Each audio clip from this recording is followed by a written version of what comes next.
Hey ladies and gentlemen, welcome back to the channel. As always, it is Nick here, back with your daily crypto news and analysis, and today we're going to be talking about Ripple XRP as well as Stellar Lumens.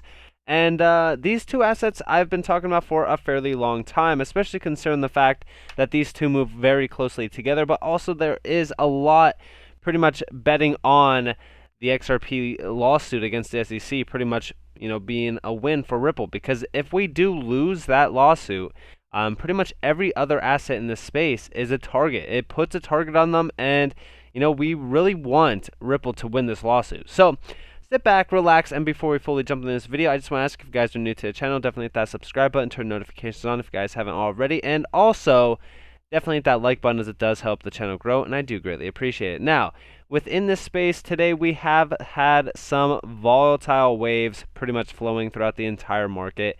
XRP did take a deep dive today, so did XLM. And in terms of these two assets, I'm very bullish on both of them, especially, by the end of this bull run. I think that they usually do run last, which we've always talked about on this channel.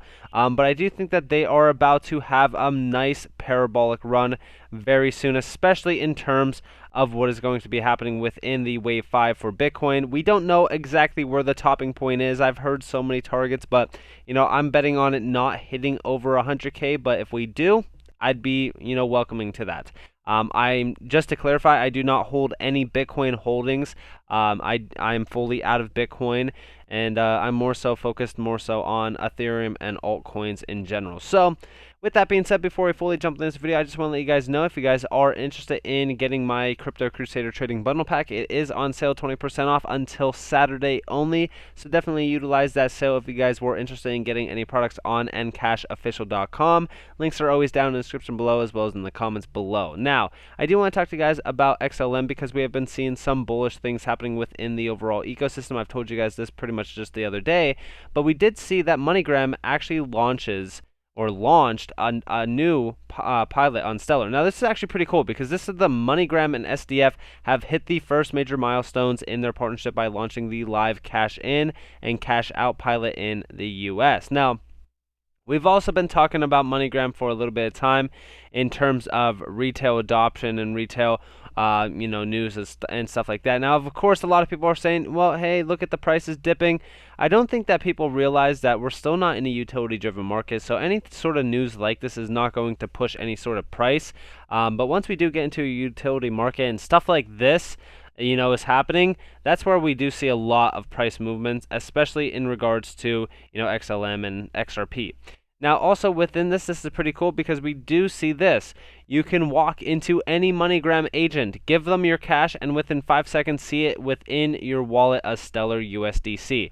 This is revolutionary, and this is incredible. Like I've always said, the MoneyGram partnership with Stellar is huge. I don't think a lot of people realize how big it actually is, and I'm very bullish for the long-term viewpoints on XLM. We still have a long way to go to the all-time high, and I could not be any more bullish on XLM as well as even XRP, because these two are huge.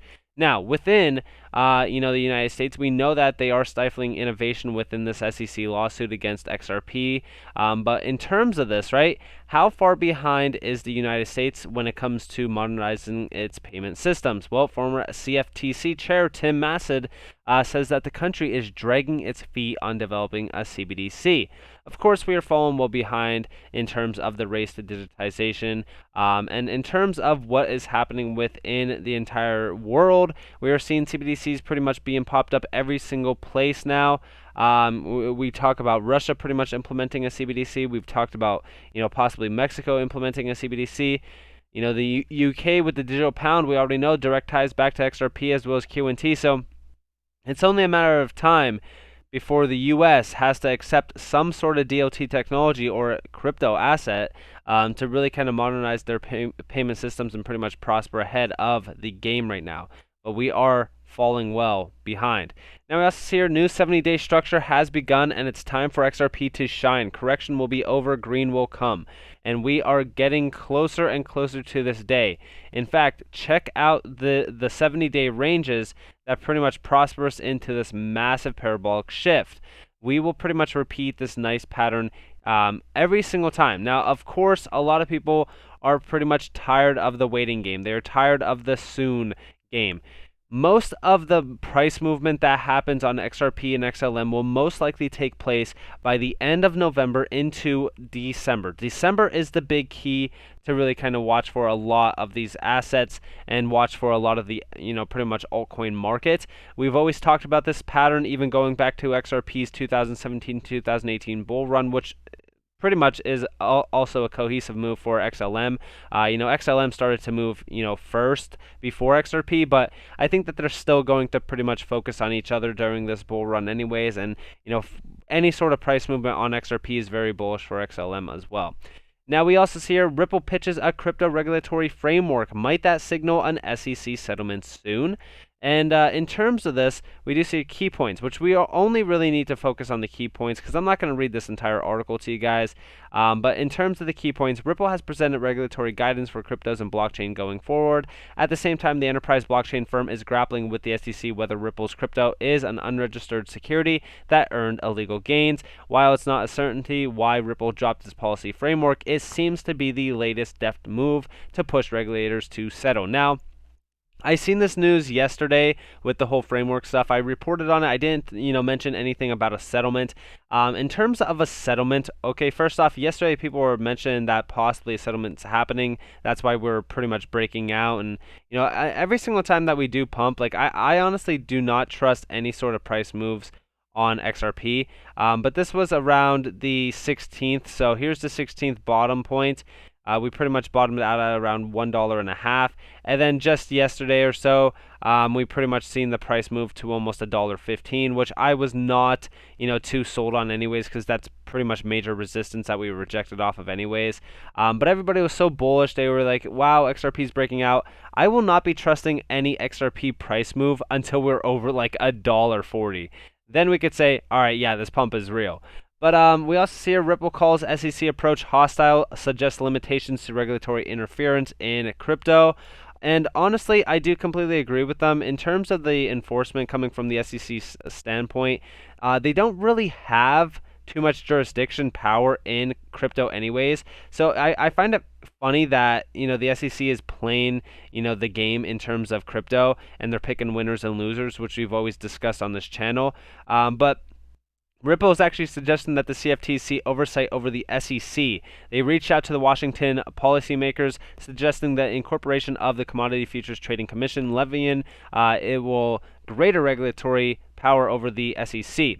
So in terms of this, right, what is going to be happening within the coming weeks to months are really going to give us a clear viewpoint picture on what is going to happen within this entire SEC lawsuit. But I will say this. I suspect that behind closed doors, things are moving fairly fast. We're not seeing any sort of, announcement happening within this SEC lawsuit, which is telling me that something is going on behind closed doors. We don't know exactly what's happening.